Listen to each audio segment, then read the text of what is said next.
Hello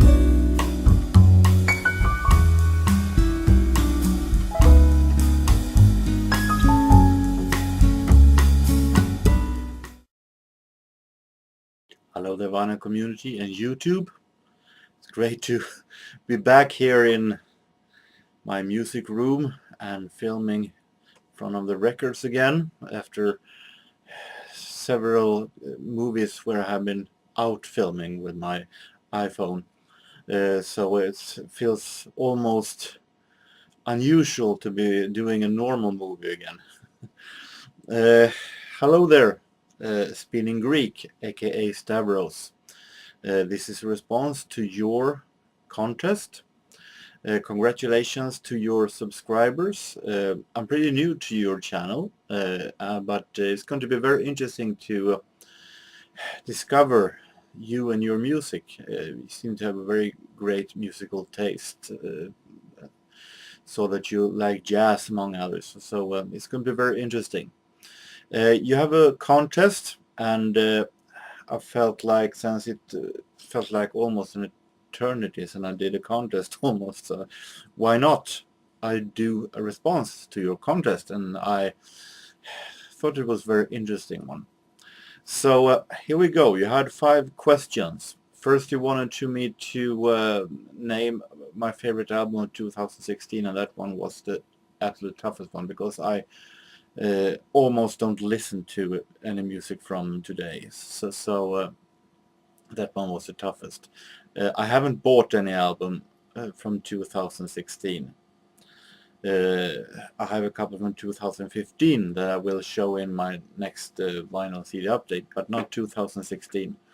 But I have one album that I don't own, but that I've heard almost every track of. And I will get it soon. So I don't know if that counts, but that will be my answer, and that is Swedish group Kent and their latest, and from what I heard, last album. They will quit doing music after this album, unfortunately. Great band, and their latest and last album is called Då som nu för alltid. Then as now forever, and it is a not Kent's best album, I'm not going to say that, but it is a good one. Some really good tracks, and I think definitely from what I've heard of the music and the songs that I've heard today, is by far the best I've heard so far this year. So that will be my answer. You wanted us to show, I don't know if I take this kind of order, but all the questions are with anyway. Instrumental album, and as I love jazz, that one was hard on the other side, hard to choose. I have so many instrumental albums as I collect jazz, but I thought that I'd take this one this time. This is a really great one. I really love this album. Gerry Mulligan and Lee Konitz, Revelation, and this is a Blue Note reissue, and original recordings are from 1953, and this one is really great, relaxing, cool jazz, really great solos, great melodies, and always been kind of a fan of Lee Konitz, as he is also a student from one of my favorite jazz musicians, Leonard Tristano. So highly recommended, Gerry Mulligan and Lee Konitz and their album Revelation. This is a double album also. Let's see. Gatefold.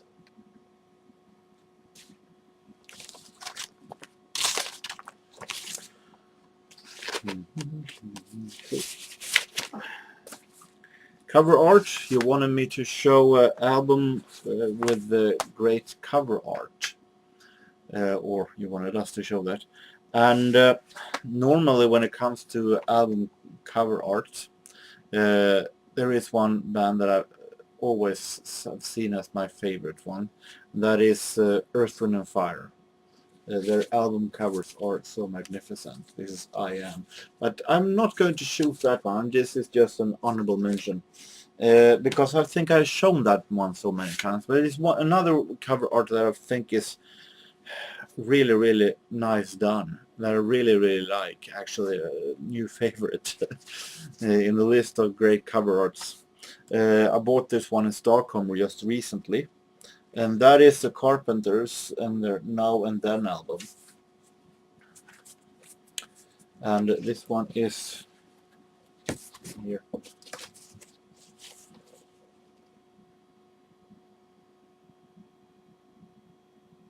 This one is really, really cool, I think. Really, really nice done. I love also the label up, way up there. So Carpenters Now and Then. Maybe not Carpenters' best album musically, but definitely one of the best covers they have. You wanted us to get a suggestion on a band that we thought that you didn't knew. And as I'm from Sweden, I guess there are a lot of artists from there that you don't know. I have a little trouble choosing there also. But I felt like promoting a band that unfortunately is no longer existing. They broke up after just a few albums. It's a band from the 90s that had a pretty good success in 92 with a song called The Things What We Say. That was their maybe only hit that they have. But they released a couple of great albums. They were a Swedish indie pop band from the south part of Sweden, Malmö, I think, no, Lund, I think. But they're called Beagle, and really nice and happy indie pop music from Sweden that I think is really great. And my favorite album by them is this one called Within. This one is really nice. A lot of guitar in the pop that I think is really good. I know the sticker. I put it there when I was a kid and didn't have as much knowledge as I have today. So I can name When I Speak Your Name, great song. 9 out of 10. That is my favorite song of this album. That is a really great and poppy song. Nothing Counts for More, really great, and Hills and Valleys. I think this album is really great.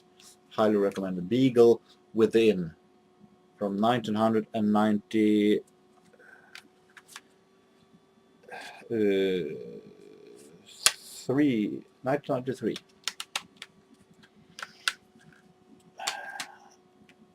And finally, you wanted us to show something that was about music, but wasn't records. And books, I have also a couple, but my favorite book in Swedish, though, is a book that is more nostalgia to me, but that I really cherish very high. Much because it is very much nostalgia, but also that is really nice done. The story is this. When I went in 8th and 9th grade, still have a friend that Otto, that taught me to like jazz, and we were maybe the only jazz lovers at school at the time.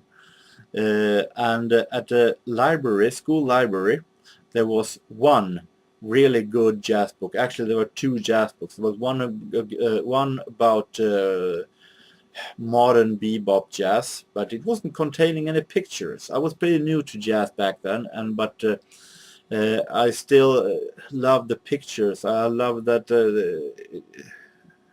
they were describing of certain melodies and so on.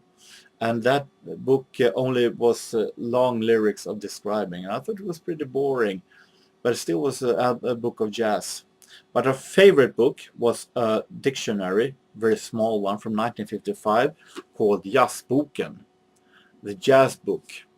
This one is it's from 1955, and I've been having it in my musical collections since early 90s. So it looks very worn out, but still it is very much nostalgia to me, and it contains very much about jazz musicians.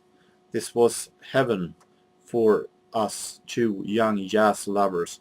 Was sitting here reading about musician and recommended songs and 78s and so on, and we almost competed about this book, since this was the only really good jazz book that they had at the library. One summer, and the summers were worst. 2.5 months as a summer vacation, and of course you wanted to have this one. So one summer I had the luck and having it, and he was my friend who wasn't all that pleased. The next summer he was the fastest of borrowing it, and I had to borrow that modern jazz book, and I wasn't all too pleased because I love this book. It was at a time when we didn't have all that knowledge or money to buy records. This and radio was a little bit of savior to us. So in 1991 they had a sellout at the library. They sold out old books, and this one was one of them, and I was there and bought it and got it as my own finally. So I won, you can say, this battle of this book. But this is a real reminder of our little fights over this book, and the years when I started to love jazz in the late 80s. So this one is my choice. So Stavros, I hope that you are satisfied with my responses, and I hope that you have a really good time. I have a whole lot of things that I'm way behind with. I'm going to do, of course, another top 10 or 10 on 1, another decade of my favorite songs, 10 on 1, my new series. I also have another year celebration to do. It's soon time, I think, in this weekend to do another vinyl CD update for October, so I have a lot to do. So until next time, I hope that you, Stavros, and everybody else have a really nice time, and take care everybody, and so long.